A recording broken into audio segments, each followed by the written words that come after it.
তো এই ব্যক্তি জিজ্ঞাসা করছিলেন আল্লাহর কাছে সবচেয়ে উৎকৃষ্ট জায়গা কোনটা, নিকৃষ্ট জায়গা কোনটা। নবীজি উত্তর দিচ্ছেন না, চুপ করে আছে, তার মানে ওহী নাযিল হচ্ছে। বেশ কিছুক্ষণ পর তিনি বললেন, শোনো ওই ব্যক্তি কোথায় যে প্রশ্ন করেছিল?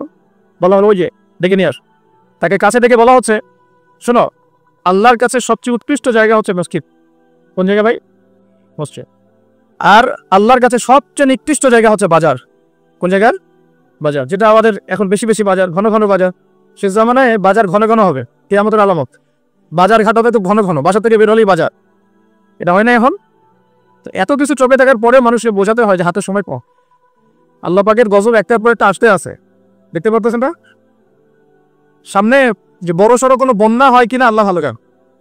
বলা হচ্ছে যে একটা জলোচ্ছ্বাসের মানে ঝুঁকির মধ্যে আছে বিশ্বের বহু কান্ট্রি জলোচ্ছ্বাস, বড় একটা জলোচ্ছ্বাসের হুমকির মধ্যে আছে।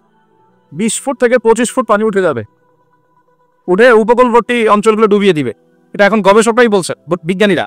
আর আমরা তো আগেই বলেছি, যখন একটা জনপদের মধ্যে শিরকের পাপ বেশি হয়, কোন পাপ? শিরকের পাপ, শিরক।